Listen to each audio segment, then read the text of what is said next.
Hello and welcome to episode 12 of Destroy Before Listening, which is a conversation between myself, Pete Byrne and Justin Greaves. Justin has been active playing music since the 80s, from drummer for hire to guitarist in his own group, Crippled-Black-Phoenix. Whether it's in a Jethro Tull covers band with his dad, or playing the musical saw on a track with Nick Cave and Debbie Harry, he's been all over many different things. Starting out in hardcore bands like Hard to Swallow, then the infamous sludge of Iron Monkey, to the doom of Teeth of Lion's Ruler Divine with Lee Dorian and Son members, and also Electric Wizard's We Live album of 2004. Switching to guitar, he formed the musically diverse rock group Crippled-Black-Phoenix in 2004 and has now recorded their 13th studio album to date in 2021. Releasing on Invader, Clearview and Season of Mist, they have toured extensively with varying lineups and players. The conversation also takes in the Crippled-Black-Phoenix choice of cover versions, like their horrific Honorifics album and the Jeffrey Lee Pierce Sessions project. Justin also discusses his love of film scoring, having provided music for The Devil's Business 2011 and Future Shock 2014. A very open and honest look back at his time playing music over the decades. Follow on Instagram at Destroy Before Listening, where photos are posted relating to each episode. You can listen via any usual podcast platforms. Please subscribe or share this to anyone who may be interested. Getting the word out is always appreciated. Thanks.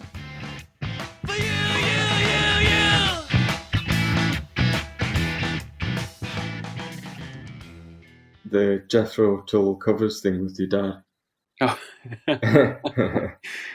What year is that? 1889. Right. So this is the Jethro Tull covers band you did with your dad. You were playing drums. Yeah, it wasn't my first band. Right. What was the first band? First band was we called it. No, let me think. Just trying to think which way around. Okay, I think Life Class was the first band that I was playing gigs with.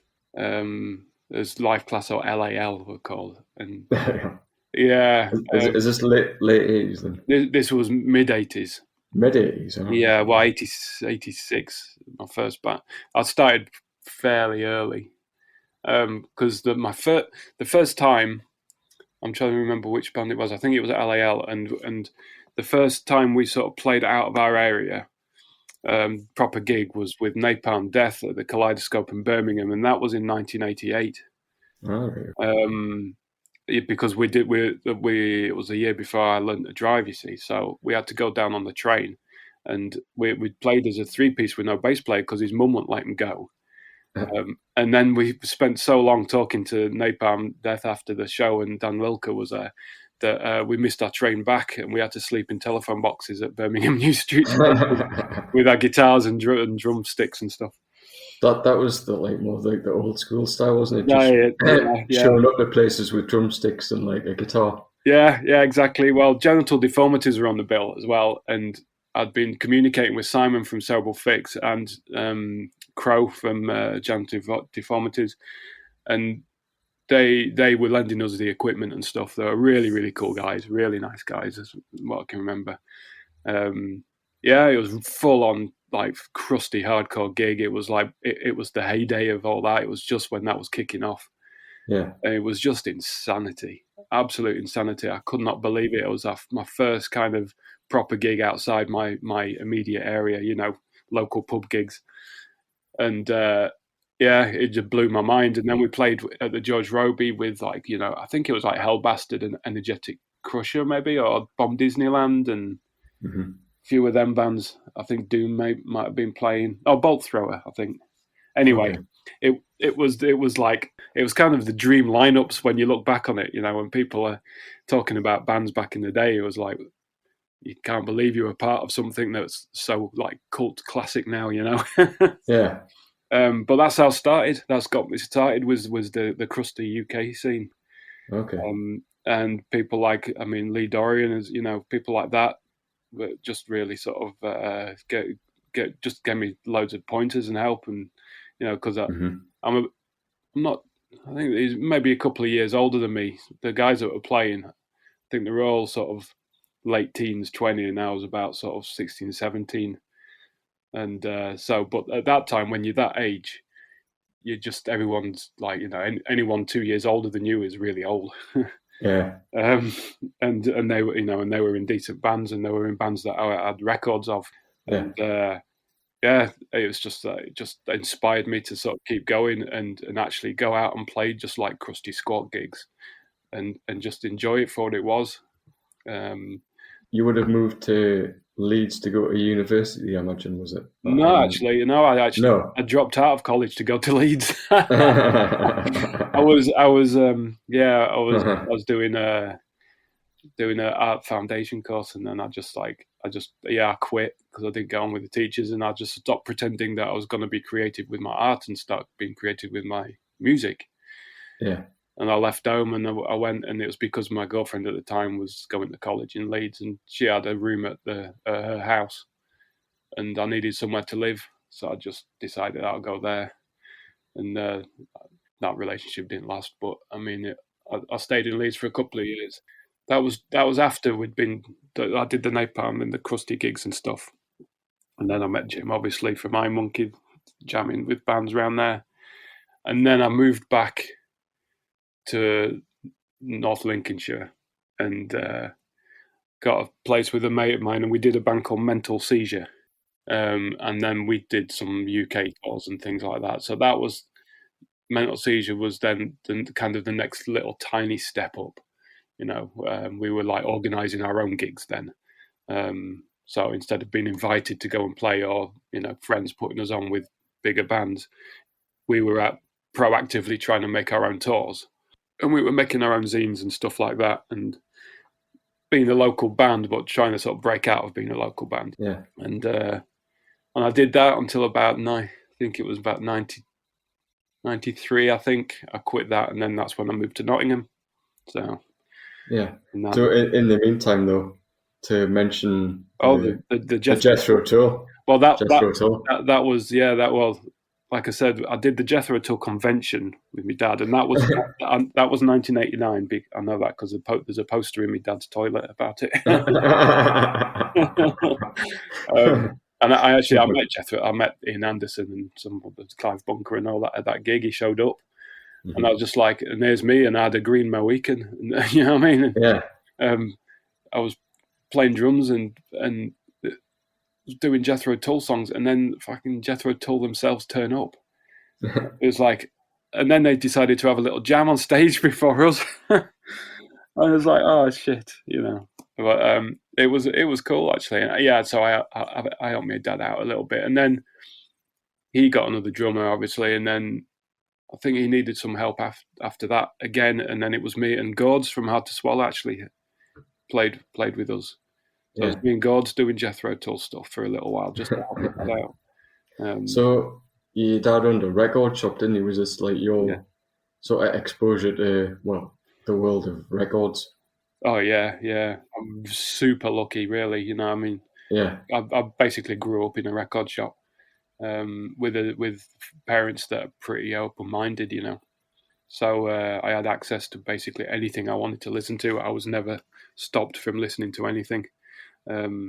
So that shop opened in '76, and I remember sort of, back then, sort of, I got basically, I think I helped decorate one year, and my dad said I could have any record that I wanted as reward for helping him decorate.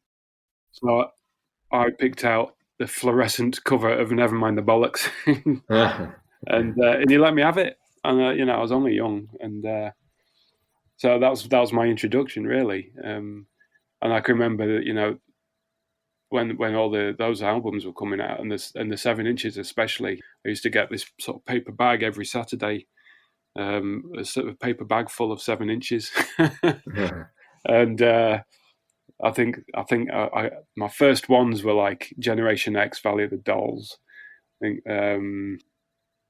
the Anti-Nowhere League. Anyway, do you still have those records, or did you? Yeah, some of them have survived. Yeah, I've got a sort of 50-50 7-inch collection, and 50% of it is kind of like power violence kind of stuff from the 90s, Bovine releases and All Man is a Bastard. Yeah. and half of it is like super old school punk. Yeah. There's not much else apart from that. So yeah, but that was it.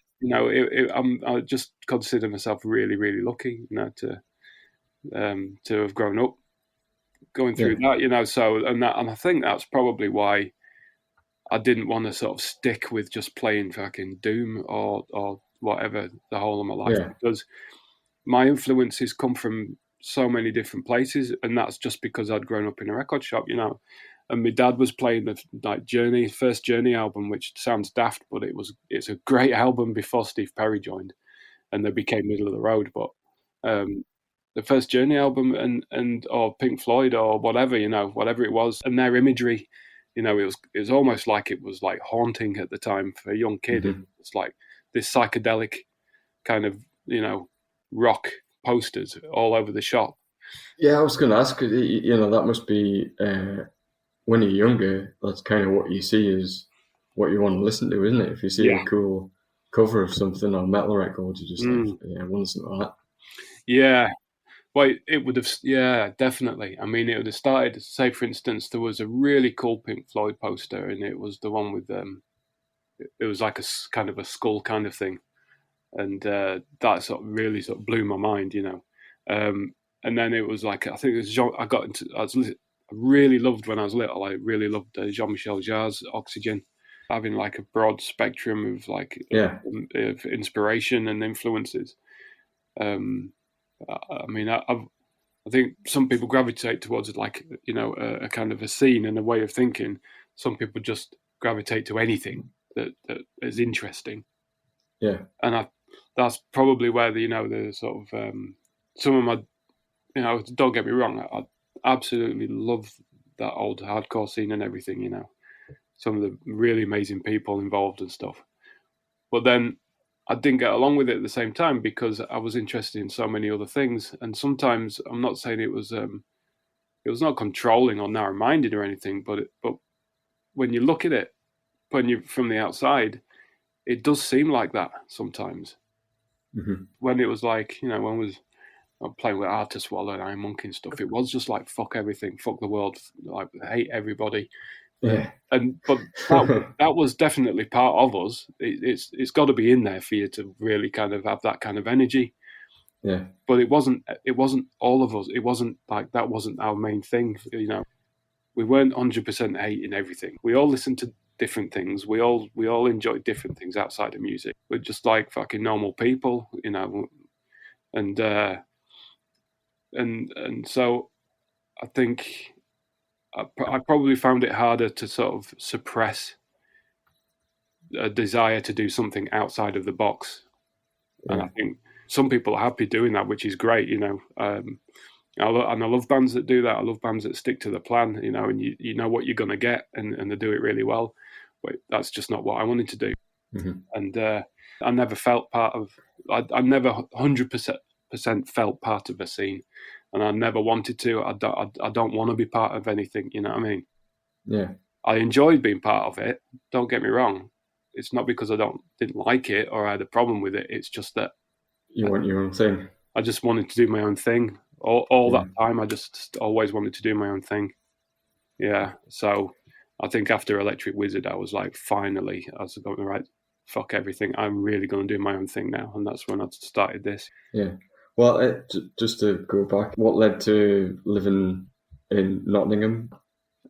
Yeah, I used to just go to loads of shows down in Nottingham because it's fairly close to here. It's just the other side of Lincoln. So yeah, when I first learned to drive way back, in the 80s, that's where we used to go. As soon as I had wheels, we used to jump in a van or something and go and see shows there. Early Fugazi gigs and Gorilla Biscuits and DRI and Heresy and Concrete. So there's so many good, really amazing gigs I can remember from Nottingham. So that basically drew me down there. That with the fact that I knew a couple of skaters and BMX guys as well, which at that point I was still riding a BMX as well. Yeah. I started racing BMX in 1981. So I used to race, And then I just got into street riding, and I just had mates I just used to go street riding with. I think actually Johnny ended up buying my GT off me in the end. Yeah. I think it was Johnny who bought it off me. Anyway, yeah. And so that kind of drew me down there anyway. There was a bit of a scene, and there was some guys that I knew. And then found a cool job in a record shop. And of course, after growing up in a record shop, and obviously I'd worked in the shop as well, and I'd looked after it for my dad when he had to go on holiday or whatever. I could just walk straight into a job like that back then, on paper it looked quite good. So yeah, I just landed that. I worked in the timber yard for a little bit, and then just found a job at Way Ahead, and then that was it. I was staying in Nottingham. That's basically how it happened. I guess there's a scene down there that you would have known people already. Well, and then things happen that way. I didn't know too many people in the music scene. I was hanging out with a guy called Ed the Dread. And he had a flat right opposite Way Ahead, and he did a really cool zine called Lobster Telephone. It was just the funniest thing ever, and I knew him through a friend called Neil Marshall who used to work at Rampton, and he used to do a record stall. So I'm going in reverse now again. I'm going back. When I was looking after my dad's shop, sometimes we used to do record fairs, and I met this guy Neil Marshall doing record fairs, and he used to have all this old Am Rep stuff, which I really loved. This was like, that's cool. That's really my sort of favourite kind of music out of everything, like God Bullies and Unsane, Halo of Flies and Surgery and Tar and all that stuff. There was some really cool stuff. Anyway, Neil used to do all that kind of records, so of course became friends with him. And he knew Ed the Dread in Nottingham, so that's another connection to Nottingham from my days back up in North Lincolnshire. And and it was just those guys were off their fucking heads. They were mental, super nice, super sweet guys, but fucking mental. And that's basically, that was the only people I knew apart from a couple of skaters, and then I met Johnny. I can't remember if I met Johnny first or Steve first, but I met them separately. But that was just because they were coming in the shop, and then I think that's probably why Iron Monkey were always. I think we were always pretty much separated from the rest of the scene in Nottingham, to be honest, because we sort of formed outside of it. Because I wasn't, Johnny wasn't part of the scene, and I wasn't part of the scene when we met. We just happened to be in Nottingham when we met, and instantly we did our own thing. So it wasn't like we were hanging out or rehearsing with any of the other Nottingham bands like Pitch Shifter or the X-Rays or whatever. We became friends with them as time passed. But initially we were by ourselves. We by all of Iron Monkey. None of us were from Nottingham. We just all ended up in Nottingham. So we were all strangers in that town at first. Mm-hmm. I honestly can't remember because the weird thing is that I was actually playing in Hard to Swallow before Iron Monkey was born. Yeah, I was going to ask like the crossover, because it's kind of like there's similar sort of players, and I suppose similar coming from hardcore as well. Well, I'm trying to think. Trying to remember what the hookup was with Hard to Swallow. So my first band in Nottingham was Bradworthy for sure. Mm-hmm. That was the pop punk thing, and that sort of finished fairly quickly as soon as I started doing Hard to Swallow and Iron Monkey.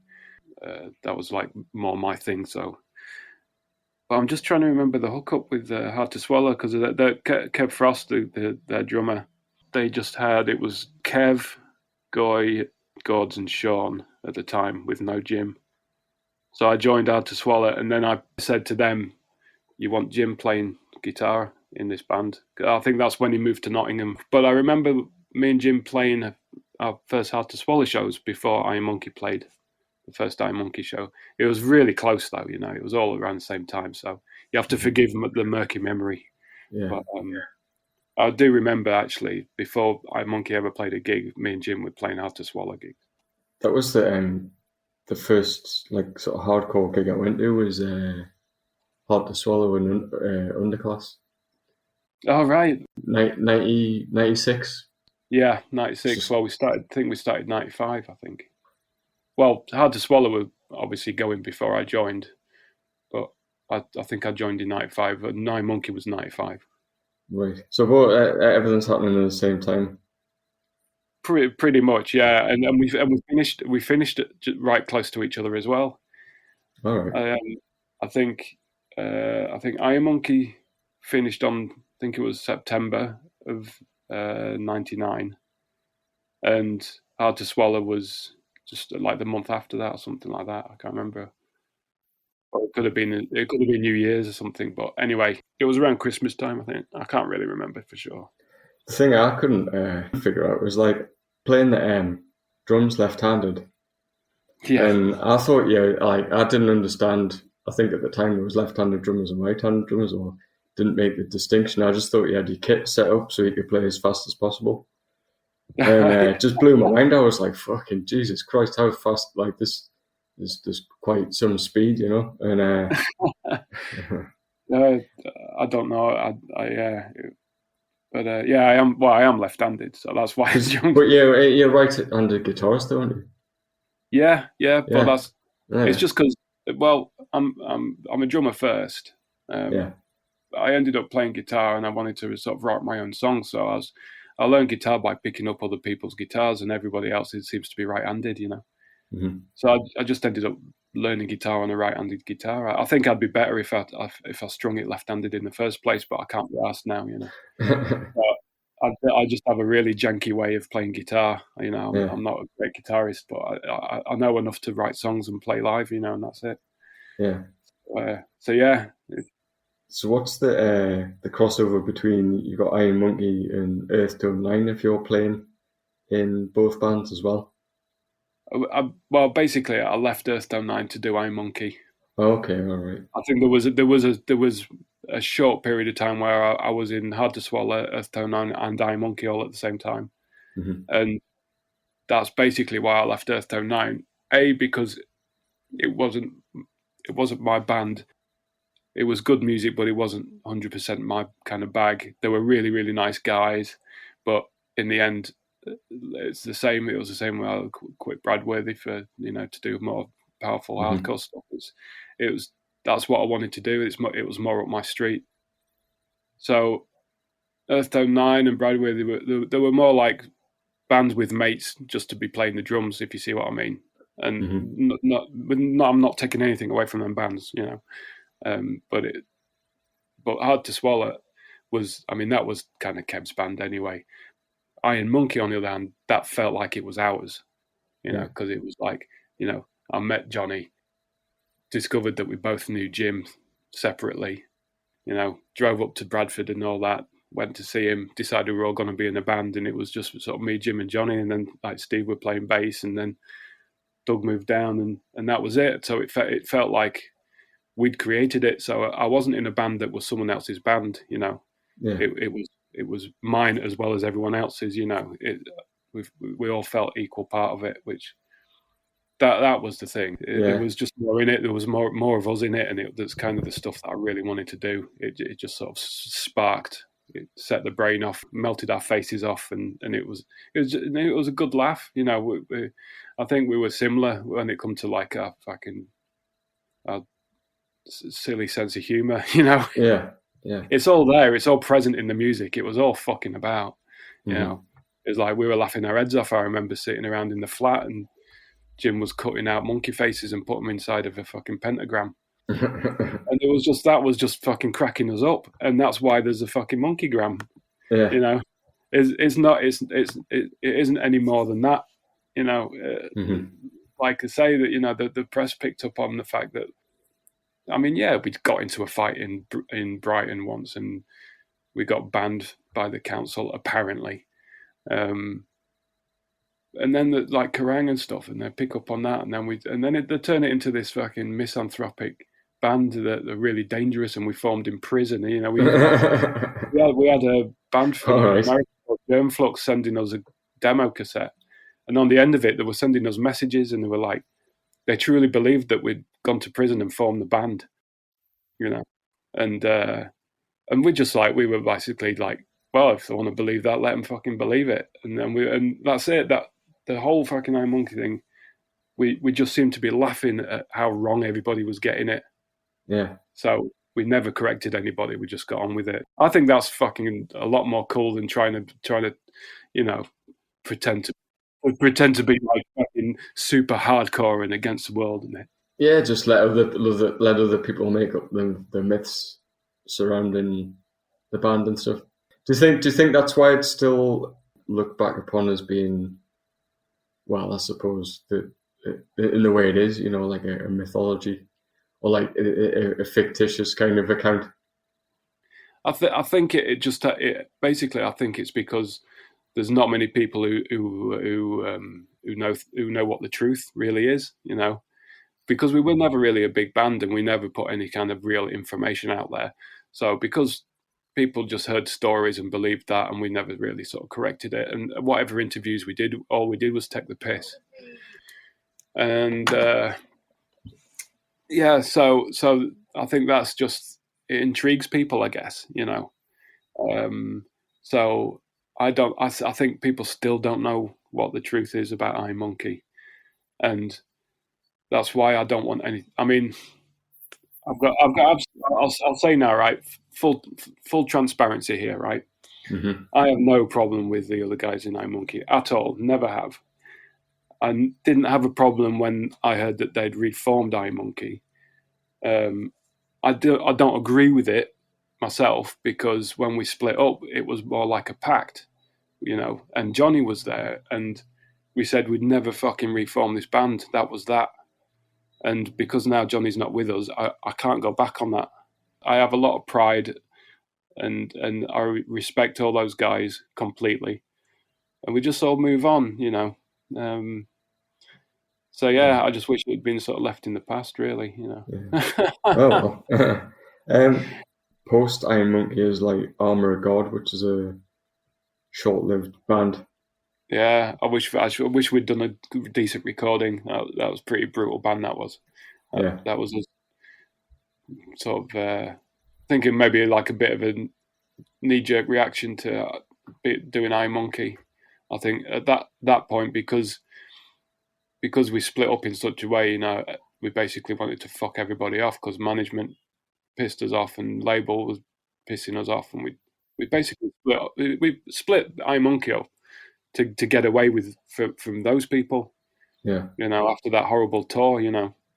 Mm-hmm. And I think then, because and obviously me, Jim, and Johnny stuck together for Armor of God, and when me, Jim, and Johnny were hanging out together socially, we would be listening to hardcore bands like Integrity kind of hardcore bands, Sam Blackchurch and all that.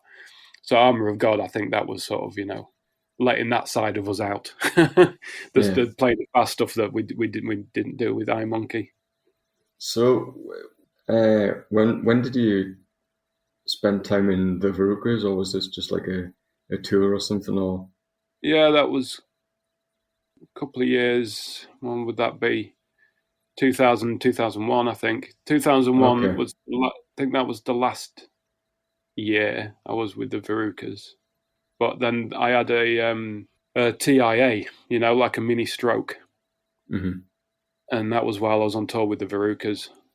A lot of shit. In 2001, that's my life changed quite drastically, and a lot of shit went down. Yeah. And I ended up moving out of Nottingham and all that kind of stuff.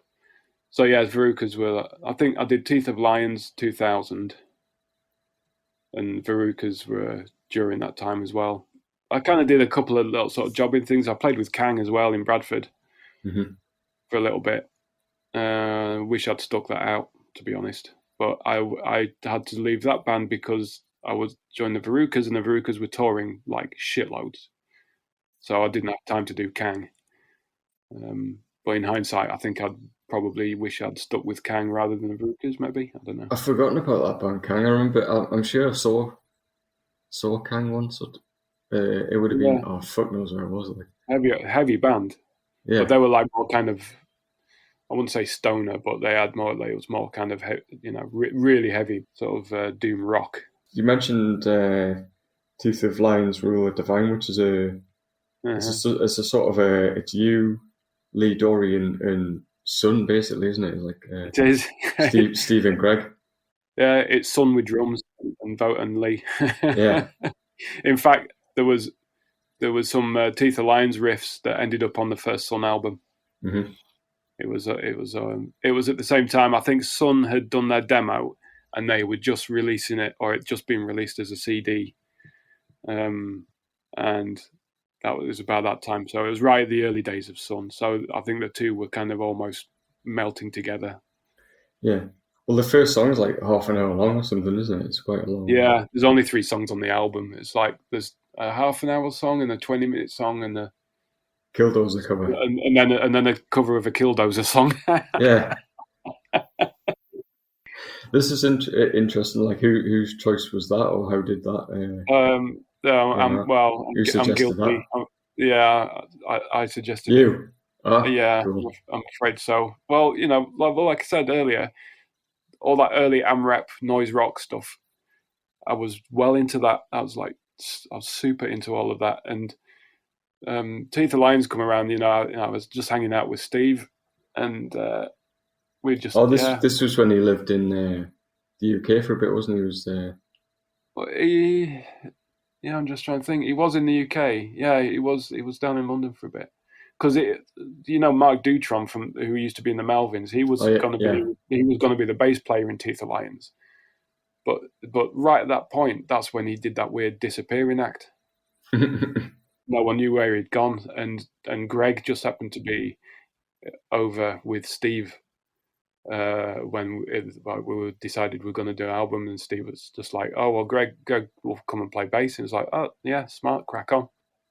And obviously Greg and Lee were working together with the labels, and came up and went for a curry and recorded an album in one day. Yeah, it was in Nottingham. It was it was the smallest recording studio ever. It was in an attic, it was just a friend's kind of studio, but it was the most oppressive recording session ever. It was like none of us. I mean, I haven't touched any drugs for a long time, but it was like being on LSD, but being completely stone sober. Yeah, it was just freaking us out because it was such a small room and it was just stacked full of amps with my drum kit at one end. It's making people feel ill. Yeah, it did. Yeah, I mean, I can remember Lee said it was like being tortured in a concentration camp or something. Oh God, yeah. That's what he said it was like. But it bent all of our minds, and it was a weird experience, and it was really physical experience because we were playing so loud, and that's why it's a really janky sort of recording, Mm-hmm. really, really rough recording. But it was because it was just recorded live and we were like improvising a lot of it. Mm-hmm. And it was almost like a trance inducing, where the noise is so weirdly loud and oppressive. It was pushing air around the room so you could feel it as well as hear it, Mm-hmm. Obviously a recording, when you listen to it, it doesn't really capture that side of it.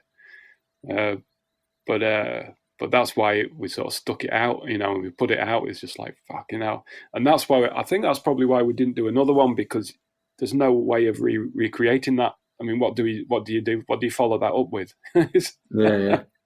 It was such a kind of strange coming together, Yeah. And it was all very spontaneous and it's just a one-off sort of thing. Yeah, it's not going to happen again. And I mean, what a fucking album to put out at that point as well, because I don't think anyone really got it until afterwards. It's another album that's done better later on than it did when we did it, because I don't know. I mean, it's not an easy album to listen to. Yeah. It's not a pleasant listen. So, yeah, well, It was a good crack. We actually played one gig. Did you? Oh, right. Yeah, I didn't know. I can't remember. Alma of God were playing a gig at the Old Angel, and I think it might have been when. Obviously, it was when Steve was staying at my place, and we did a gig because we'd like got a couple of riffs worked out, and it was Marvin from the Verucas played bass, and it was just me, Steve, and Marv. We just did an instrumental set, but that was Teeth of Lions, yeah. So there was actually one gig. Did you do a spot of session work or whatever with Ginger from the Wild Hearts? I did. Yep. Okay. It didn't last very long. No, I couldn't imagine it would have. No. You know what was weird actually though? That was okay. So these are all my busy years. This was around about 99. This was before Iron Monkey had split. And basically, I don't know if you know, I played drums in a Norwegian sort of black metal Viking band called Borknagar. Did you? Oh, right, okay, didn't know that either. Yeah. And it was a guy I knew in London. He just called me up to see if I could fill in because their drummer had just killed himself, and they were due to go on tour with Napalm Death and Cradle of Filth. Mm-hmm. And I got the call for some reason. I don't know why. But he called me up, and I remember being on Brighton Pier waiting for Johnny to come out of the police station, because that's when I had to drive Johnny down to Brighton so they could arrest him for the fight that we had, sort of a few weeks before, you know. And they just basically had to do this formal thing where they arrest him and then investigate it, and then they basically dropped the charges, and he came out. And I was waiting for him on Brighton Pier, and that's when I got this call, and they were asking me to play in this fucking notorious sort of black metal band from Norway. Very strange, and because it was so strange, I just went, yeah, okay. So we went on tour. I was on tour for a couple of months with Borknagar, playing with Napalm and Cradle, and you know, all these metalers, and Borknagar were all like 7 foot tall Vikings with long blonde hair and whirlwind headbanging, and there's me in shorts and a Siege t-shirt and a cap on a 5 you know, playing blast beats and Viking metal with a fucking Siege t-shirt on. Yeah. I was flying the flag. Yeah, back on to Ginger anyway. Is this how you? Yeah. This is how you were in touch with? I think it was the same. Well, I think it was the same guy. It was somebody, because that was all through Century Media, and then somebody passed on my details to Ginger, and then I got the call for that as well. So I went down to London to meet him and stuff, and hung out and stayed over at his place, and he's a really nice guy, to be honest. Obviously, he has a persona that he puts out in the press, and a persona that is actually him, you know. So he's a decent guy. He just knows what sells records, basically. Yeah. And we got on really well. So we got a bass player and that, and we were jamming. We had a few rehearsals down in London. Like I was basically session because they were paying for my accommodation and everything, and all my petrol and fuel and all that kind of stuff. And we were going to go on. We were supposed to be touring Japan, but then I quit that, and then it just got into this fucking ego thing. It just turned into this cock rock band. No, I mean, I've spoken to Ginger a couple of times since then, you know, sort of vaguely stay in touch. He's a good guy and everything, but didn't really work out. So in between then and it would be Electric Wizards, like a couple of years, are you just doing like session work and whatever's coming along? I ended up living like down in Maidenhead because I got a job at Plastic Head, and it was just basically I was just living and working, you know. Not really. I was jamming in a band with Mr. Beatty, the head honcho at Plastic Head, Steve Beatty, doing like a Killing Joke kind of band. You know, and I was doing it because, you know, obviously I was working with him. He was my boss, and we were just jamming in the warehouse after work and stuff.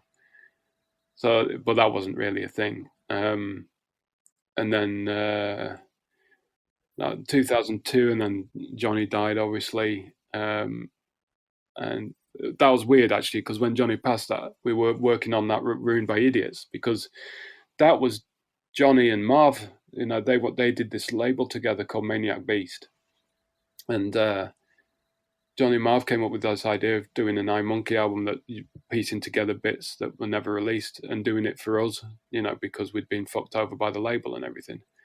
We just wanted to release something that was just purely by us, for us. And they were putting that together, and that's when Johnny passed. So we ended up doing it, carrying it on and putting it out for him.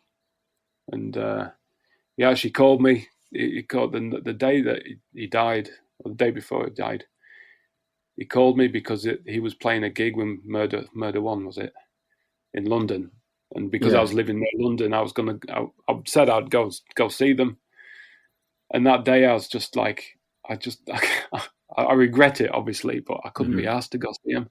Yeah. It's just like I couldn't be bothered going into London. And I said, Johnny, I'll see you next time, And of course there was no next time, because it was that night when he went home that he died. So, that was a huge regret. It's a very, very weird time. So I didn't want really anything to do with, I was working in music. I was working at a fucking record label, but I wasn't that bothered about playing because my head was in bits, I didn't have the capacity to even think about music. And only when Joss from Electric Wizard called me and persuaded me to join Electric Wizard is when I sort of got back into playing again.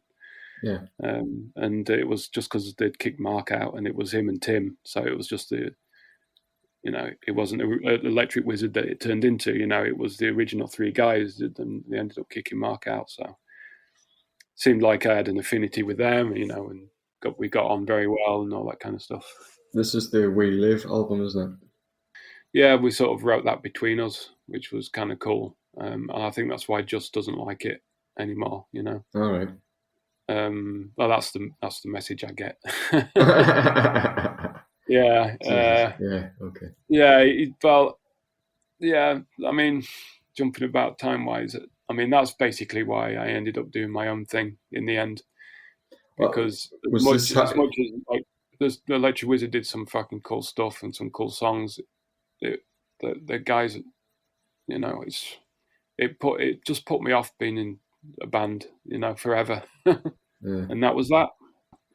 This leading on the experience from that, that's the formation of Crippled-Black-Phoenix, which was it more of a concept, an idea, or when you started? No, it was just I'd had enough of being, having to sort of conform by scene standards and answer to scene police people, you know what I mean? And you can't do anything without somebody being a bitch about it, and then put that together with a bit of a shit experience in Electric Wizard for one reason or another. I was just like, I'd basically not that bothered about playing in a band so much, because the shine had been taken off a little bit. And at the same time, I lost another really, really close friend. He was like, she was my best friend, not a girlfriend or anything, it was platonic, but it was best mates, basically. My head was just fucking in bits. And I was going to drive back up north and stay with my folks for a bit. And on the way back, there was a traffic jam. I was just sat in a traffic jam, and fucking 9 cars came up the back of me and squished me flat. And so that was another accident. And it was a whole sort of, and it was this whole thing about sort of close to death, And don't forget that, like a couple of years before that, I had a stroke. I also nearly died from pneumonia. I was in a coma for like 2 days. Yeah. So it was lots of really big life-changing things and death and near death all together all at the same time, and it just changed me. And I had this massive fucking breakdown, and I ended up getting treated for PTSD and stuff. And I still have decided, the fallout of that has stayed with me. But that. It was after all of that, and I was taking time out. And I haven't touched a drop of alcohol since 2004. I've not touched any kind of drug since 2001, because of all of that shit. It's like, no, enough's enough. And it was after that, and I was basically not doing anything. and I just wanted to start, and I just picked up an acoustic guitar and I was just playing some tunes, and then I'd met Jeff Barrow at an Electric Wizard gig like a year or 2 years before that, and I'd stayed in touch with him. We were talking one day, and I'd already started kind of jamming with my mate Dominic, and I'd known him from the iMonkey days, and we'd started sort of just mucking about. He came down for a visit one time and we was watching the Eurovision Song Contest, and we started writing tunes. And then when I was talking to Jeff, and Jeff was just like, "Why didn't you come down? I've got a studio down here in Bristol. Why didn't you just come down and record some stuff?" And it was him persuading me to go and make an album, to sort my head out, him and Fat Paul, that basically made me do Crippled-Black-Phoenix, basically. Yeah. Yeah, that's how it started. So there was no pre-concept, there was no real thought in it, to be honest. Yeah. Did you think it was going to last as long as it has done? Or... No. I mean, when I did the first album, I mean, it's a funny beast, you see, because I mean, I always consider it, I call it a band and stuff, but it's always been people coming in to sort of help me out, really, which is, great. I'm really super lucky. But there wasn't a band when I did the first album. There was no band because we hadn't played live by then. So it was a lot of people from Bristol that Jeff knew, that he called up and said, come and do some recording together, and that's how I met Joe and some other people. We just put the first album together. Yeah, and then decided to play some gigs, and then the whole thing sort of snowballed from there, really. Yeah. How would you describe the music, or what you want to achieve with the music? You know that's like fucking garlic to a vampire question. Well, for Christ, I don't know, Fred. You can have it differently if you want, but yeah. There's elements of a lot of stuff in it. When you stop thinking about what you have to play to impress your peers or the people in your scene, when you stop thinking like that and just think, I just want to play some fucking music, whatever it is, I don't care, it will be what it'll be. This is how it turns out. There was no goal, there was no kind of there's no plan. I wasn't really bothered about selling albums and doing anything big or anything like that. It was just, I just want to make the music that I feel like making at that time, and that's why each CBP album can sometimes be a bit different, because it's like a bad tattoo. It's just what you do at the time, and it represents that time and headspace that you're in at that, Yeah. So it's just like like keeping a document, like a musical document, if you like, of your mind. Does this does this sort of explain the kind of the output?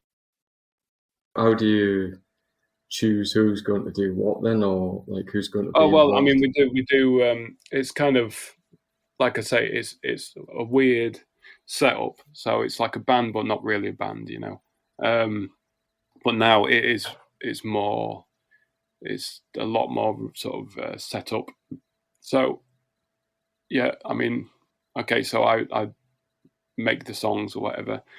I don't write the lyrics, because I believe that whoever's going to sing them has to write the lyrics, because it has to come from within them to be able to sing genuine emotions, Well, down to business. Well, cover versions. Well, I'll just read a couple of lines and then just just say something about why. Right. It's right.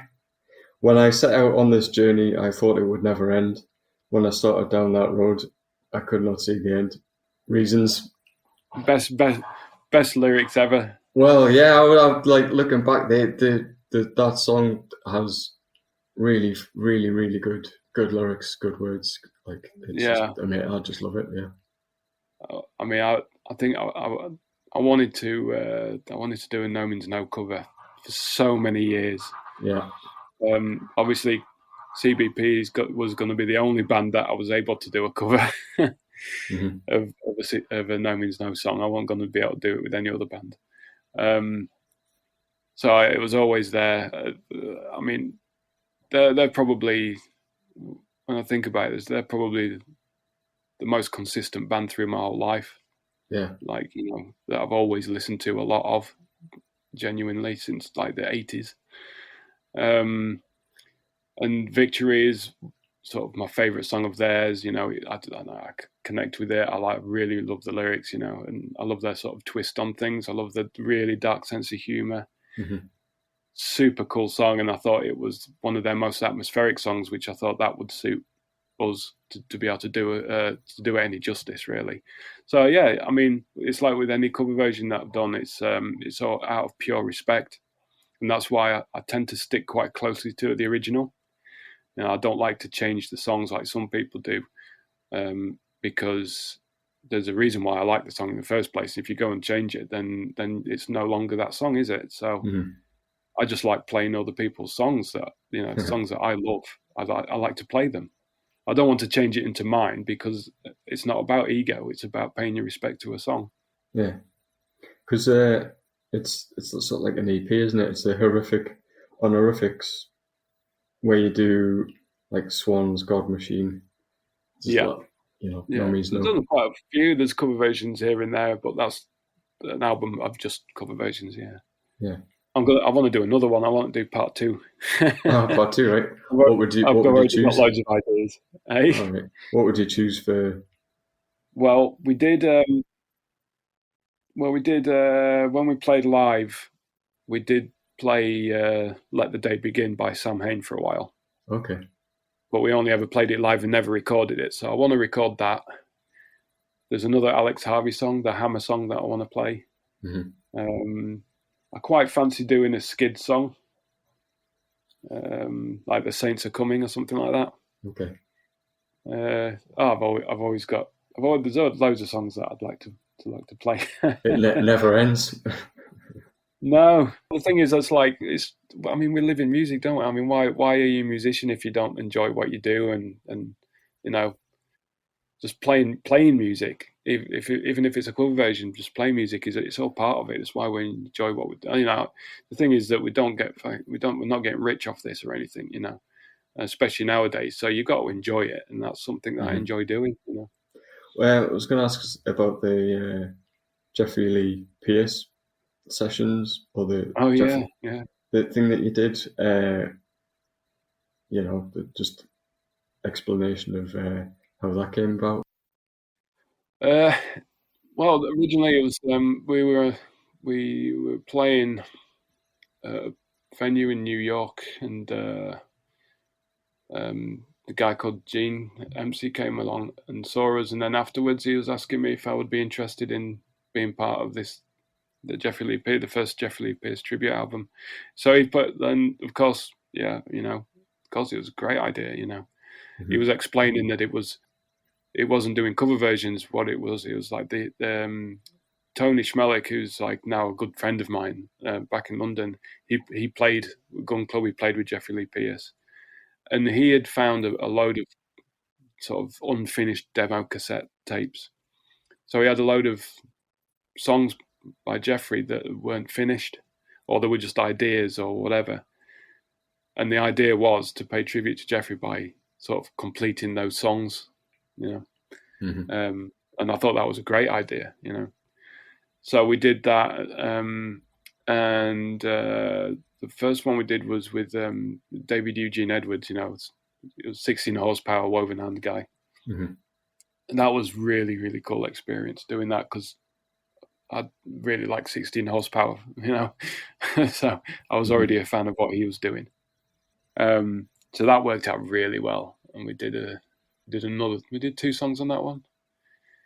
But that's how, and then obviously I kept in touch with Tony because he's a really cool guy. Then we did another song for the second album, and the best thing I did for that, I think, apart from definitely working with David Edwards was probably the best thing, but really cool thing that I did that probably know, but not many people know, is I did a song with Nick Cave and Debbie Harry. Okay. And I played Yeah, on that album, I played bass on a couple of songs, and I played the musical Saw. Oh, there you go. Yeah. Cool. Yeah, but I'm there on the album, credited. Debbie Harry vocals, Justin Greaves, Saw. Tambourine. It is a bit like that, yeah. But I mean, yeah, it's funny, you know. It's kind of cool, you know. It's weird. It's weird having that little thing in my CV. You know what I mean? Well, fucking hell, you've had quite a few things by the sound of it, so why not? Yeah, yeah, exactly. Why not?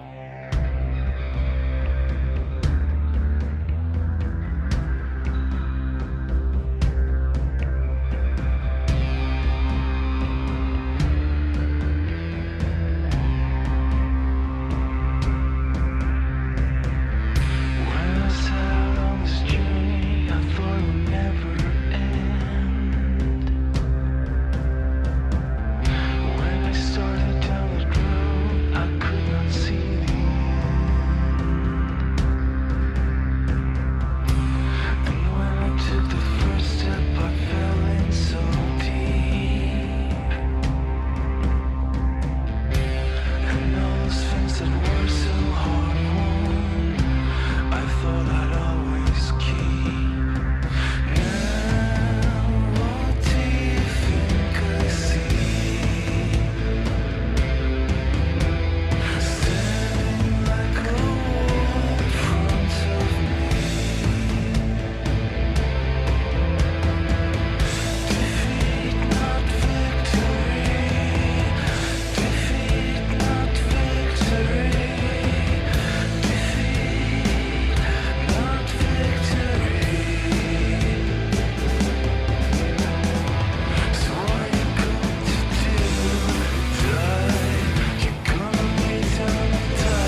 I think finally, I mean, would be like film scoring as well, because there's the film The Devil's Business, which is Yeah. 2013, which is a few years ago now. But I mean, is this something that you would, revisit, that kind of like film scoring? Doing like, music for film is probably my favorite thing, really, because it's anonymous. Yeah, So I can just make music, and there's no, there's just I can appreciate it kind of objectively a lot more than with a band. There's too much fucking music business bullshit with a band. mm-hmm. With soundtracks, it's just if someone asked me to do some music for some visuals or a film or whatever, then that it's just really like a pure form of art. It's just like you make music to go along with something, and that's that. There's not really any more to it. And like I say, it's anonymous. It doesn't matter who's made the music, and that's, to me, that's I get more a sense of success out of that people can enjoy a film where the music doesn't intrude or anything like that. They just enjoy the film, and it's really difficult, and I find it difficult to do. So it's a challenge to do something that's not distracting. Yeah. I really enjoy it. I mean, I've done a few things now. I think if a big film production company approached me to do a blockbuster, I wouldn't say no these days. Uh-huh.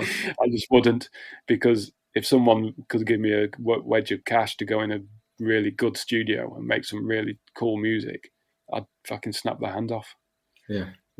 It's just all about having the opportunity to make music. That's as simple as it gets, really. But I did. One of the coolest things I've ever done, actually, was doing the score for the documentary about 2000 AD comics. Okay.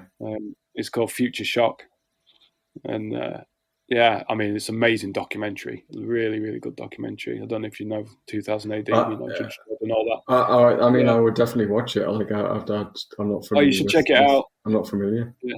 It's like it's the punk comic book. You know what I mean? Yeah. Where is it watchable, or where is it? I think. Well, it's Arrow have released it, so you can get it on streaming stuff like Amazon or whatever. Yeah. But it's out on DVD and Blu-ray and all that kind of stuff. But yeah, you'd be able, I think it's on most streaming platforms that you get, or downloads or whatever you do.